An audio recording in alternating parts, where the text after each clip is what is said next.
Ces débats qui prennent quand même une couleur technocratico-politique, les gilets jaunes, c'est pas ça leur problème. Ils demandent la démission de M. Macron très largement un peu partout. Pourquoi ? Parce que d'abord, il y a une formidable déception. Un dégoût même. Parce que encore, ils ont cru que pour une fois, ça allait peut-être enfin changer. Parce qu'il y avait un président jeune qui disait, mais tout ça, on va le balayer, marchons en avant, on savait pas trop. Mais bon, allons-y. Vous y avez cru ? Personnellement pas, mais je sais qu'énormément de gilets jaunes y ont cru. Bon, et voilà, il y a une immense déception. Parce que quoi ? On assiste maintenant à un président de la République qui fait des constats, et puis qui oublie de dire que si maintenant la situation est telle, eh bien c'est parce que sa politique en est la cause. Il a évidemment été dans le prolongement de ce qui avait été fait avant, mais au lieu d'améliorer la situation des gens, il a continué à la dégrader. Alors, à ce moment-là, évidemment, les gens demandent la démission. C'est tout à fait compréhensible. Vous avez conscience aussi que Rome ne s'est pas fait en un jour.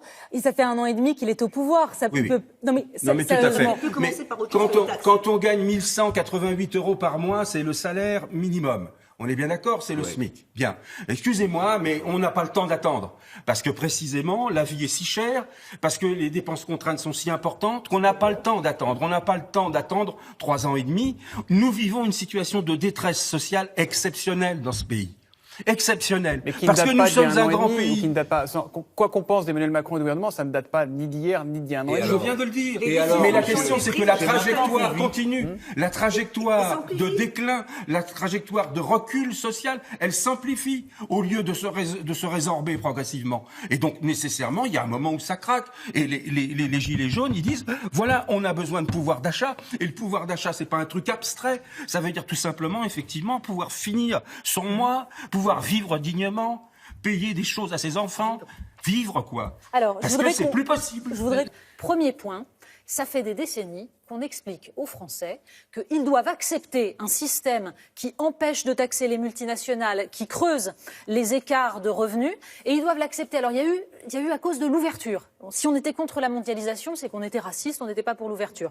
Ensuite, il fallait accepter l'orthodoxie budgétaire parce que c'était la responsabilité, on n'allait pas laisser la dette à nos enfants. Donc on n'acceptait aucun investissement. Et maintenant, c'est au nom de l'écologie, c'est encore pire. C'est-à-dire, si vous n'acceptez pas ce système-là, vous êtes pour la fin de la planète. Pardon, mais on a l'impression d'être dans le rond-point de Raymond DeVos. C'est-à-dire qu'on tourne autour du rond-point, il n'y a que des sens interdits. La dévaluation compétitive, sens interdit. Les déficits pour faire de l'investissement, sens interdit. Par exemple, la taxation des GAFAM, sens interdit. La protection des filières industrielles contre la concurrence déloyale, sens interdit. Comment on sort de l'impasse ? Comment c'est possible ? Eh bien, on enlève les sens interdits. Tout simplement. Tous ces sens interdits-là qui donnent la possibilité à un État de répondre à la demande de ses citoyens, eh bien, toutes ces possibilités-là, on les explore. C'est ça. Et on va au bout du raisonnement. On est dans une situation, je ne sais pas si vous comprenez ce qui se passe dans le pays, mais même les syndicats de police emploient le terme insurrection. On est dans une situation insurrectionnelle. On n'a plus envie d'entendre ce genre de choses.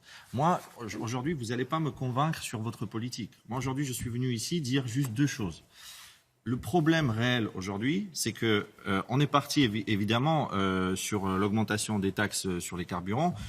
Très rapidement, en quelques heures, c'est passé sur le pouvoir d'achat et l'injustice sociale. Et au bout d'une semaine, parce que les gens sur les ronds-points discutent, on parle, on boit des cafés, on réfléchit, et le sujet des institutions est venu sur la table.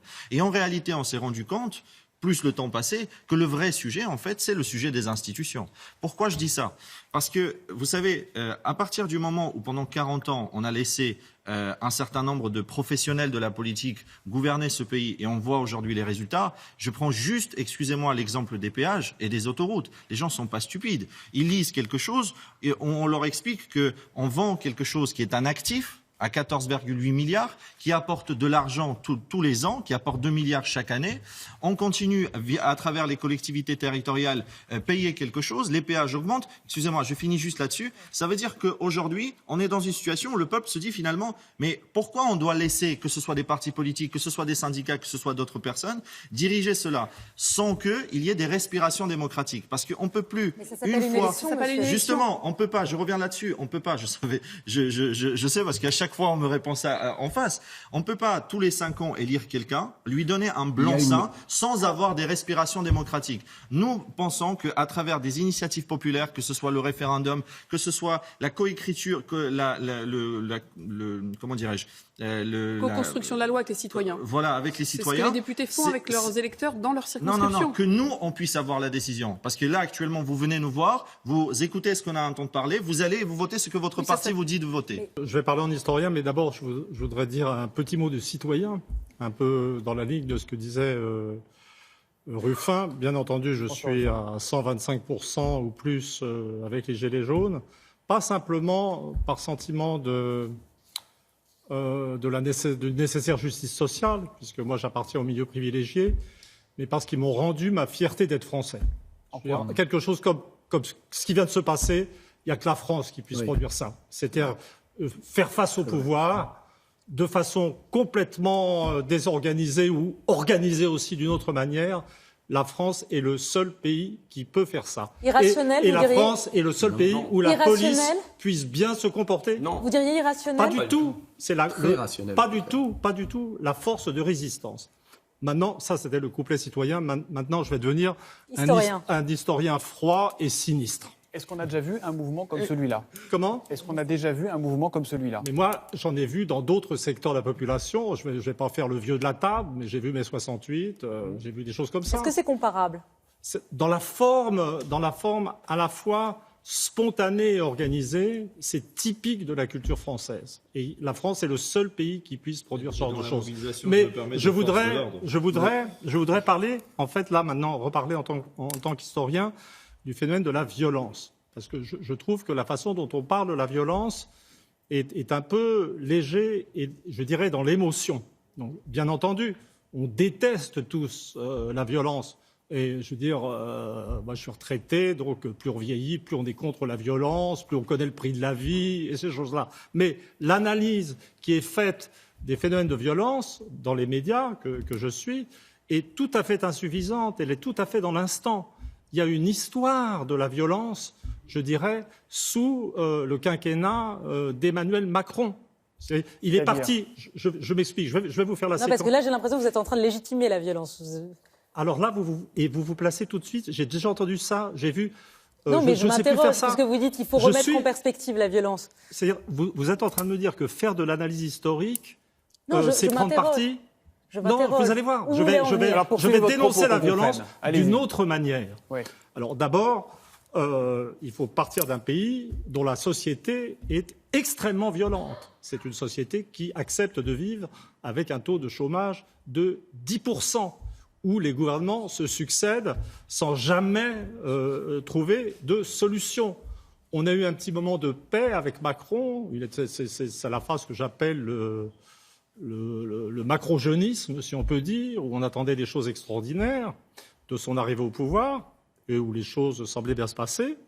Mais déjà dans cette période, on sentait chez ce président un certain plaisir un peu vicieux à aller humilier les gens ordinaires sur le terrain, les gens qu'il dominait culturellement, en fait. Il y avait quelque chose déjà de violent. Et puis ensuite, il y a eu l'affaire Benalla. Et Benalla, pour moi, c'était un choc. C'était comme si on voyait la violence sortir, pas simplement de l'Élysée, mais du cerveau du président. Vous voyez, il y a quelque chose, je dirais, de cet ordre. Et j'en viens maintenant à l'analyse de la situation actuelle. Je veux dire, ce qui est violent, et évidemment, c'est insupportable, je dirais, de voir toutes ces vitrines démolies, ces voitures défoncées. Mais qu'est-ce que c'est à côté de la violence qui consiste à mettre des gens hors d'état de vivre, des familles hors d'état de vivre, en leur augmentant le prix des produits de première nécessité? C'est une violence absolument incroyable. Et j'irai plus loin maintenant, et je passe dans la phase, je dirais, vraiment sinistre de mon analyse. Ah oui, parce que là, c'est... Oui, voilà. Et je vais vous dire, l'une des choses qui m'inquiète dans la situation actuelle, c'est que tout le monde a l'air de dire, et alors là, ça vaut pour la France insoumise et tous les gens optimistes, du genre, au fond, Macron est bien embêté, le gouvernement est bien embêté, tout lui pète à la figure, etc. Bon, il est clair qu'au début, les choses sont arrivées par maladresse, par incompréhension, etc. Mais au stade actuel, il me semble qu'on est tout à fait dans autre chose. On est dans une stratégie délibérée de provocation gouvernementale. Le fait de refuser. Ce que vous dites et on va y revenir. Non, je continue, je termine. Ensuite, je vous faudrai la paix. Laissez la parole aux autres aussi. Emmanuel Todd. De stratégie délibérée. Il employait le mot chaos. Le lendemain d'un jour, ou dans un passage à AG/Image, j'avais dit que le gouvernement avait une stratégie du chaos. Au stade actuel, la population soutient le mouvement, mais il y a des catégories sociales qui vont fléchir. Il était en bout de course. Et je vais essayer de faire bref. Et il n'est pas du tout évident. Alors, les petits soldats du macronisme racontent des choses lénifiantes. Pourquoi vous l'appelez comme ça? C'est un peu méprisant, non? Ils ont du courage parce que oui, effectivement, ils ont du courage. De venir affronter ce soir une émission en prime time en direct. Mais au stade actuel, on doit être historien, réfléchir à plusieurs possibilités et se demander si le gouvernement, en refusant un moratoire sur ces taxes, n'est pas tout simplement dans une stratégie du chaos. Et maintenant, je vais aller jusqu'au bout et je vais finir. Il a été question de l'Arc de Triomphe. Il a été question de l'Arc de Triomphe. Il a été question de l'Arc de Triomphe. Moi, je viens d'une famille qui a de vieilles traditions communistes, où on apprenait que dans ces mouvements de foule, il y avait toujours des questions d'agents provocateurs. Et je m'étonne de la naïveté des journalistes qui ne sont même pas capables de supposer que ces déprédations sur l'Arc de Triomphe sont le fait d'agents provocateurs. J'ai dit fierté d'être français pour les Gilets jaunes, mais je dois dire quelque chose qui m'attriste et qui est commun à tous les acteurs, en fait, depuis que j'entends ça, c'est que les gens ne semblent pas comprendre d'un côté et de l'autre que la France, si elle a une culture et un peuple, n'a plus un système politique indépendant. Elle est dans la zone euro, elle est dans l'Union européenne. Aucun gouvernement ne peut résoudre les problèmes économiques de la France, de gauche, de droite, etc. Et donc, et je sais bien le caractère désespéré de ce que je dis, puisque seulement 28% des Français, en mars 2017, pensaient qu'il fallait sortir de l'euro. Donc une sorte d'aveuglement national collectif sur le mal qui, petit à petit, nous tue. Et là, je dois dire que tous les acteurs sont dans le même brouillard. Et je m'excuse de devoir, chaque fois que je suis sur un plateau de télévision, ce qui heureusement n'est pas fréquent, devoir répéter cette chose. Mais si vous voulez, c'est comme le type qui dit « Ah là là, ce patient a besoin d'un triple pontage, il le réclame sans arrêt, c'est toujours la même chose, il est vraiment embêtant. » Bon, quand on va vous déplacer le débat sur le terrain européen, et ça tombe bien puisqu'il y a des élections. Non, parce que la France, le système français, nous sommes asphyxiés. Et l'asphyxie monétaire, l'incapacité, la perte de souveraineté monétaire lance les Français les uns contre les autres. Emmanuel Todd, on a entendu votre point de vue. Le dernier mot, il est pour une. Gilet jaune, en l'occurrence, c'est vous, Ingrid Levavasseur. Alors, je vous ai observé, écouté les arguments des uns des autres. On a parlé de beaucoup de choses. On a très peu parlé d'écologie, d'environnement, finalement, comme si le sujet n'était pas très important. Est-ce que ce soir, là, au terme de cette soirée spéciale, vous y croyez encore? Qu'est-ce que vous vous dites? Qu'est-ce que vous dites pour demain matin? C'est pas la première chose qu'il faut mettre en avant là maintenant. Il y a urgence. Parlons des faits premiers dont on parle en permanence. C'est notre augmentation du pouvoir d'achat, en passant par diverses mesures. Il l'a très bien dit, mon collègue. Et il faut vraiment réagir. Moi, je lance un appel à M. Macron. S'il vous plaît, écoutez-nous, mais recevez-nous. Il est urgent de faire quelque chose. Parce que là, ces 3 derniers samedis, j'ai fortement l'impression que ce n'est rien du tout. Alors, je voudrais dire à tous Vous êtes prête à continuer encore et encore et encore? Bien sûr, on se battra.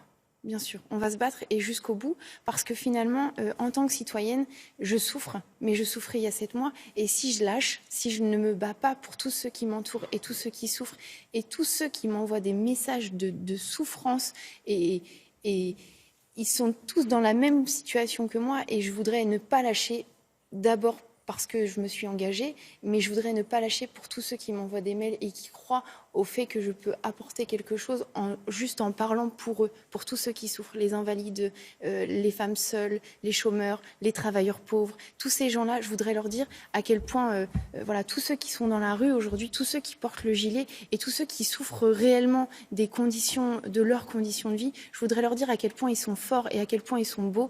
Et Et soyons forts et solidaires, restons-le jusqu'au bout, parce que de toute façon, en étant intelligents et ensemble, en ne répondant pas à la violence par la violence, on arrivera à faire quelque chose de beau. Et je ne suis pas naïve en disant qu'on peut faire quelque chose de beau. Voilà. Merci, Madame Levavasseur. Merci pour votre témoignage. Ce sera le mot de la fin.